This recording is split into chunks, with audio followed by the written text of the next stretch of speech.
നമസ്കാരം. മഷിപ്പച്ച ചാനലിലേക്ക് ഏവർക്കും സ്വാഗതം. നമ്മൾ ഇന്ന് നോക്കുന്നത് പരിസര പഠന പാഠ്യപദ്ധതി സവിശേഷതകളാണ്. എന്താണ് പരിസര പഠനത്തിൻ്റെ പാഠ്യപദ്ധതി സവിശേഷതകൾ എന്തെല്ലാമാണ് എന്നാണ് നമ്മൾ നോക്കുന്നത്. പരിസര പഠന പാഠ്യപദ്ധതി സമീപനം അതിൻ്റെ സവിശേഷതകൾ എന്തെല്ലാമാണ് എന്നാണ് നമ്മൾ നോക്കുന്നത്. ആദ്യം തന്നെ ഒരു ആമുഖം പറയാം. ജ്ഞാനേന്ദ്രിയങ്ങളിലൂടെ ചുറ്റുപാടിൽ നിന്നും പഠിക്കാനുള്ള ഒരു നൈസർഗികമായ കഴിവുകളോടെയാണ് കുട്ടികൾ ജനിക്കുന്നത്. ലോകത്തെ പുതിയ രീതിയിൽ നോക്കിക്കാണാനും മനസ്സിലാക്കാനും ഇടപെടാനും വിലയിരുത്താനുമുള്ള സാധ്യതകളാണ് വിദ്യാലയത്തിലെ ഔപചാരികമായ പഠനം വഴി കുട്ടിക്ക് ലഭിക്കുന്നത്. വിദ്യാലയത്തിൽ എന്താണ് ലഭിക്കുന്നത്? പുതിയ രീതിയിൽ നോക്കിക്കാണുക. ലോകത്തെ പുതിയ രീതിയിൽ നോക്കിക്കാണാനും മനസ്സിലാക്കാനും ഇടപെടാനും വിലയിരുത്താനുമുള്ള സാധ്യതകളാണ് വിദ്യാലയത്തിലെ ഔപചാരികമായ പഠനം വഴി കുട്ടിക്ക് ലഭിക്കുന്നത്. ജ്ഞാനനിർമ്മിതിവാദത്തിൽ അധിഷ്ഠിതമായ പഠന രീതിയാണ് പാഠ്യപദ്ധതിയുടെ ആധാരം. അത് നമുക്കൊക്കെ അറിയാം. ജ്ഞാനനിർമ്മിതിവാദത്തിൽ അധിഷ്ഠിതമായ പഠന രീതികളാണ് പാഠ്യപദ്ധതിയുടെ ആധാരം. പഠിതാവിൻ്റെ ആർജിതമായ അറിവിനെയും ആശയ പരിസരത്തെയും പരിഗണിച്ചുകൊണ്ട് ഫലപ്രദമായ പഠന പ്രവർത്തനങ്ങളാണ് ക്ലാസ് റൂമിൽ ഒരുക്കേണ്ടത്. സ്വാഭാവികമായി അറിവ് നിർമ്മിച്ചെടുക്കാനായിട്ടും സാധിക്കും എന്നതാണ് ഇതിൻ്റെ ഒരു പ്രത്യേകത. എന്താണ് ജ്ഞാനനിർമ്മിതിവാദത്തിൽ അധിഷ്ഠിതമായ ഒരു പാഠ്യപദ്ധതി തയ്യാറാക്കുന്നത് കൊണ്ട് എന്തെല്ലാം ഗുണമാണ് ഉണ്ടാകുന്നത്?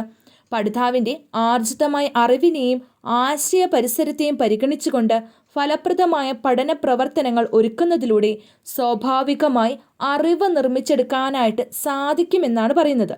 വൈവിധ്യമാർന്ന പഠന പ്രവർത്തനങ്ങളിലൂടെ ചുറ്റുപാടിനെക്കുറിച്ചുള്ള നിരന്തരമായ അന്വേഷണമാണ് നടത്തേണ്ടത്. ആവശ്യമായ പ്രക്രിയാശേഷിയുടെ വികാസമാണ് പരിസര പഠനം ലക്ഷ്യമാക്കുന്നത്. വൈവിധ്യമാർന്ന പഠന പ്രവർത്തനങ്ങളിലൂടെ ചുറ്റുപാടിനെക്കുറിച്ചുള്ള നിരന്തരമായ അന്വേഷണമാണ് നടത്തേണ്ടത്. അതിനാവശ്യമായ പ്രക്രിയാശേഷികളുടെ വികസനമാണ് പരിസര പഠനം ലഭ്യമാക്കുന്നത്. പരിസര പഠനം ആരംഭിക്കുന്നത് ഒരു കുട്ടിയുടെ വീട്ടിൽ നിന്ന് തന്നെയാണ്. അത് പരിസരത്തിലൂടെ പ്രകൃതിയിലേക്ക് വളരുന്നു. പരിസരവും പ്രകൃതിയും ആയി ബന്ധം സ്ഥാപിക്കുന്നതോടെ വിവിധ ആശയങ്ങൾ കുട്ടി ആർജിക്കുന്നു. പരിസരത്തെ വിവിധ ഘടകങ്ങളും അവ തമ്മിലുള്ള പരസ്പര ബന്ധവുമാണ് പരിസര പഠനത്തിൻ്റെ ഉള്ളടക്കം. പരിസരത്തെ വിവിധ ഘടകങ്ങളും അവ തമ്മിലുള്ള പരസ്പര ബന്ധവുമാണ് പരിസര പഠനത്തിൻ്റെ ഉള്ളടക്കം. കുട്ടിയുടെ പ്രായവും പ്രകൃതവും പരിഗണിച്ച് ആശയങ്ങളും ശേഷികളും മൂല്യങ്ങളും മനോഭാവങ്ങളും ആർജിക്കുന്നതിനുള്ള പ്രവർത്തന പദ്ധതിയാണ് അധ്യാപിക ഒരുക്കേണ്ടത്. ഇതിനാവശ്യമായ സഹായകമായ അറിവുകളും അനുഭവങ്ങളും ബോധന നൈപുണ്യങ്ങളുമാണ് അധ്യാപകർക്ക് ലഭിക്കേണ്ടത്. എന്തെല്ലാമാണ് ആ നൈപുണ്യങ്ങൾ അല്ലെങ്കിൽ പരിസര പഠന പാഠ്യപദ്ധതിയുടെ സവിശേഷതകൾ എന്നാണ് നമ്മൾ നോക്കാൻ പോകുന്നത്. പരിസര പഠന പാഠ്യപദ്ധതി സവിശേഷതകൾ: 1. പ്രക്രിയാബന്ധിതം. 2. പ്രവർത്തനാധിഷ്ഠിതം. 3. ശിശു കേന്ദ്രീകൃതം. 4. പരിസരബന്ധിതം.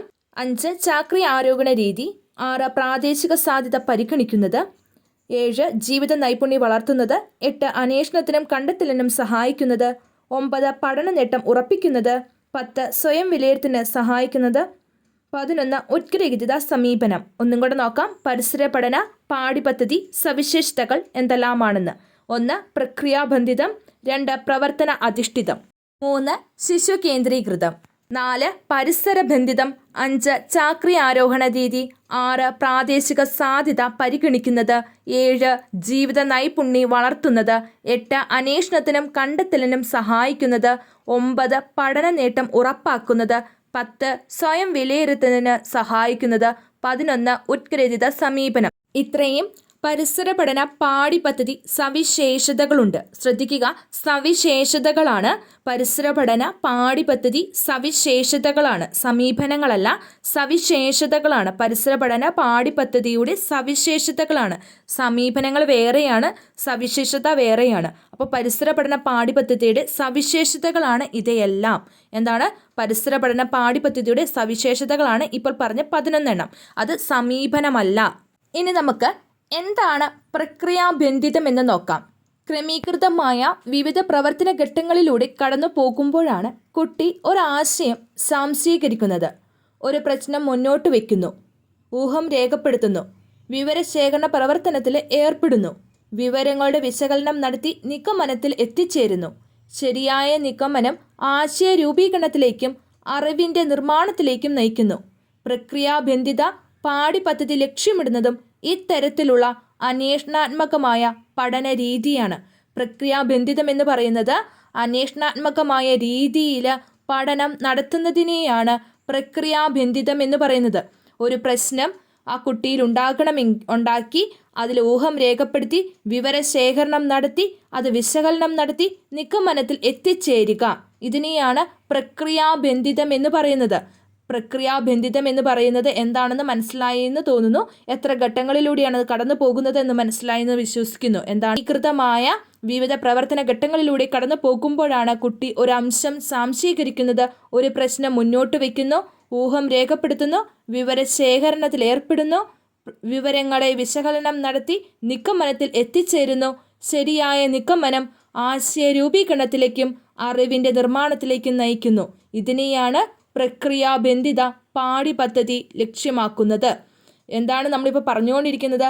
പരിസര പഠന പാഠ്യപദ്ധതി സവിശേഷതകളാണ്. അതിലൊന്നാണ് പ്രക്രിയാബന്ധിതം.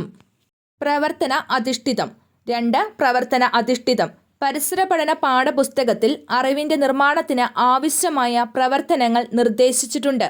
ക്ലാസ്സിനകത്തും പുറത്തുമായി നേരിടുന്ന അനുഭവങ്ങൾ ലഭ്യമാക്കുന്ന ഈ പ്രവർത്തനങ്ങളിലൂടെ കുട്ടിക്ക് ആശയങ്ങൾ ആർജിക്കാൻ കഴിയുന്നു. സ്വയം പഠനത്തിന് ഈ രീതി സഹായിക്കുന്നു. ഇങ്ങനെ നിർമ്മിക്കുന്ന അറിവ് സ്ഥിരതയുള്ളതും സമഗ്രവും ആയിരിക്കും. സഹകരണാത്മകത, സർഗാത്മകത എന്നിവ പരിപോഷിപ്പിക്കുകയും ചെയ്യും. എന്താണ് പ്രവർത്തനാധിഷ്ഠിതം എന്ന് പറയുന്നത്? പരിസര പഠന പാഠപുസ്തകത്തിൽ അറിവിൻ്റെ നിർമ്മാണത്തിന് ആവശ്യമായ പ്രവർത്തനങ്ങൾ നിർദ്ദേശിച്ചിട്ടുണ്ട്.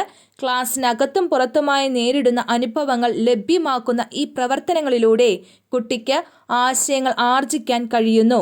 സ്വയം പഠനത്തിന് ഈ രീതി സഹായിക്കുന്നു. ഇങ്ങനെ നിർമ്മിക്കുന്ന അറിവ് സ്ഥിരതയുള്ളതും സമഗ്രവുമായിരിക്കും.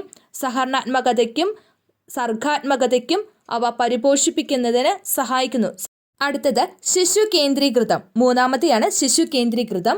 ശിശു കേന്ദ്രീകൃതം എന്ന് പറയുന്നത് പഠിതാവിൻ്റെ പ്രായം, പ്രകൃതം, സർഗാത്മകത, സ്വാതന്ത്ര്യം എന്നിവയ്ക്ക് അവസരം നൽകി പഠന സന്ദർഭങ്ങൾ ഒരുക്കുന്ന രീതിയാണിത്.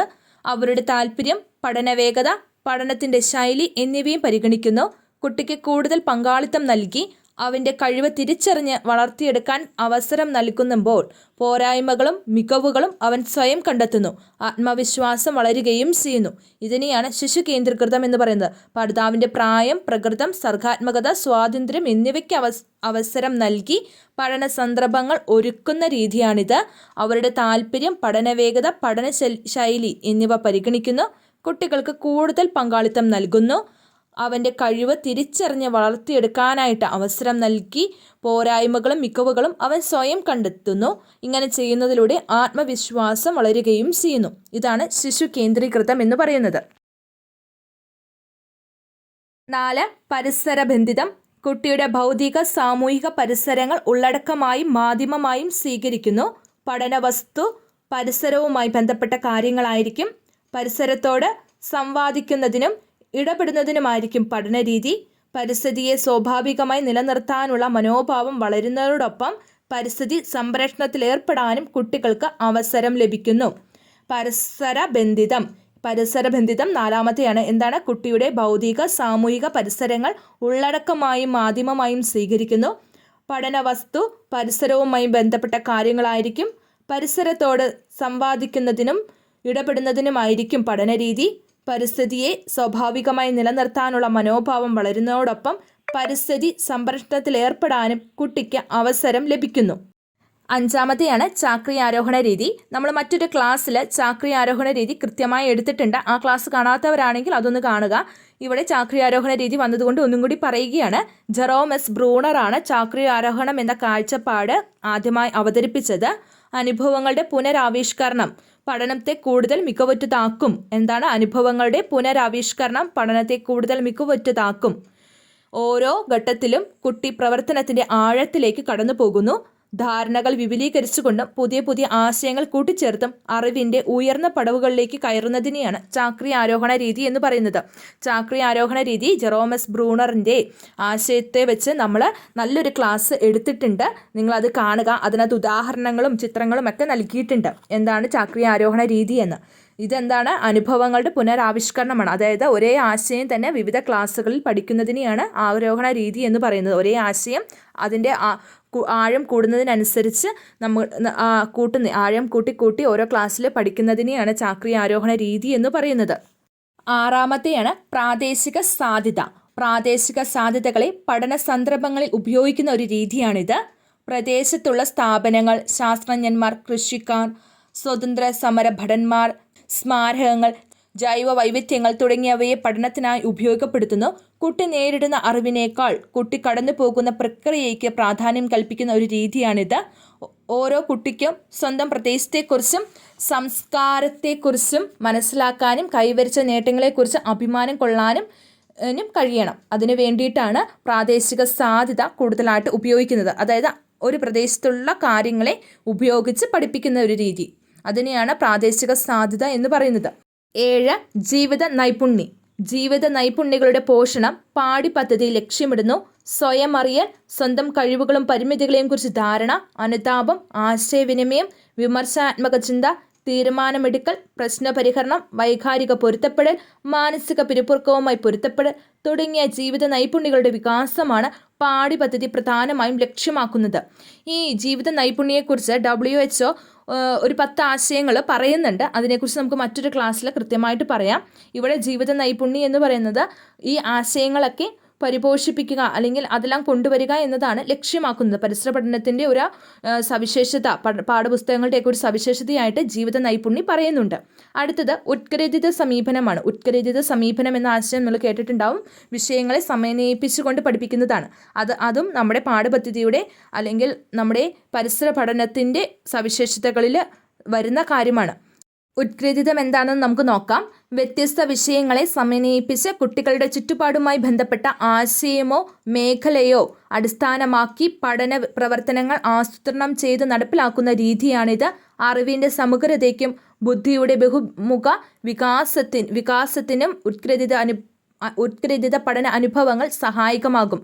വിഷയങ്ങളെ സമന്വയിപ്പിച്ചുകൊണ്ട് പഠിപ്പിക്കുന്ന ഒരു രീതിയാണ് ഉത്ഗ്രഥിതം എന്ന് ഓർത്തിരിക്കുക. 1-2 ക്ലാസ്സുകളിലെല്ലാം ഉത്ഗ്രഥിത സമീപനത്തിലാണ് നമ്മൾ പഠിപ്പിക്കുന്നത്. പഞ്ചേന്ദ്രിയങ്ങളിലൂടെയാണ് കുട്ടി തൻ്റെ പരിസരത്തെക്കുറിച്ച് അറിയുന്നത്. എന്തിനെക്കുറിച്ചും അറിയാനുള്ള ജിജ്ഞാസയും കൗതുകവും കുട്ടികളിലുണ്ട്. കുട്ടിയുടെ പരിസരവും പ്രകൃതിയും തന്നെയാണ് ഏറ്റവും വലിയ പാഠപുസ്തകം. അവിടെ കാണാനും കേൾക്കാനും ചോദിക്കാനും ധാരാളം അവസരങ്ങൾ ഉണ്ടാകണം. അതിലൂടെ ആശയങ്ങൾ ആർജിക്കാനും പ്രക്രിയാശേഷികൾ വികസിക്കാനും സഹായിക്കുന്നതോടൊപ്പം കുട്ടിയുടെ പ്രകൃതത്തെ മാനിക്കാനും പരിസരത്തെ സ്നേഹിക്കാനും സംരക്ഷിക്കാനുള്ള മനോഭാവം രൂപപ്പെടുത്താനും കഴിയും. അനുഭവങ്ങളാണ് കുട്ടിയെ പുതിയ അന്വേഷണത്തിലേക്ക് നയിക്കുന്നത്. സാഹചര്യങ്ങൾ അതിനായി ഒരുക്കി കൊടുക്കേണ്ടതാണ്. അറിവ് നിർമ്മാണത്തിന് പ്രയോജനപ്പെടുത്തുന്നതാവണം നമ്മുടെ പാഠ്യപദ്ധതിയും പുസ്തകങ്ങളും എന്നാണ് പറയുന്നത്. അതായത് കുട്ടി എന്ന് പറയുന്നത് എപ്പോഴും ജിജ്ഞാസയുള്ള ഒരാളാണ്. എപ്പോഴും അവൻ്റെ പ്രകൃതിയുമായി ബന്ധപ്പെട്ടായിരിക്കും അവൻ്റെ ചോദ്യങ്ങളൊക്കെ ചോദിച്ചുകൊണ്ടിരിക്കുക. അതിനെ ഉപയോഗിച്ചുകൊണ്ട് നമ്മൾ പരിസര പഠനം പഠിക്കണം എന്നാണ് പറയുന്നത്. 11 കാര്യങ്ങളും പരിസര പഠന പാഠ്യപദ്ധതിയുടെ സവിശേഷതകളാണ്. ഇനി ഇതിനകത്ത് നമ്മൾ പറയാതെ വിട്ടുപോയ കുറച്ച് കാര്യങ്ങൾ എന്ന് പറയുന്നത് അന്വേഷണത്തിനും കണ്ടെത്തലിനും സഹായിക്കുന്നത്, പഠന നേട്ടം ഉറപ്പാക്കുന്നത്, സ്വയം വിലയിരുത്തലിന് സഹായകമാക്കുന്നത്. ഇതും പരിസര പഠന പാഠ്യപദ്ധതിയുടെ സവിശേഷതകളിൽ വരുന്നതാണ്. ഇതും ഉൾപ്പെടുത്തണം. നമ്മുടെ സമീപനങ്ങൾ ഇനിയിലേക്ക് കടന്നിട്ടില്ല. ഇത് സവിശേഷതകൾ മാത്രമാണ്. ഇനി സമീപനങ്ങളുണ്ട്. ഈ പരിസര പഠന പാഠ്യപദ്ധതിയുടെ സമീപനങ്ങൾ എങ്ങനെയാണെന്നുണ്ട്, സവിശേഷതകൾ എങ്ങനെയാണെന്ന്. ഇപ്പം നമ്മൾ സവിശേഷതകൾ മാത്രമാണ് പഠിച്ചത്. സമീപനങ്ങൾ വേറെയാണ്. നമ്മൾ അടുത്ത ക്ലാസ്സിൽ സമീപനങ്ങളാണ് പറയുന്നത്. ഇത് സവിശേഷതകൾ മാത്രമാണ്.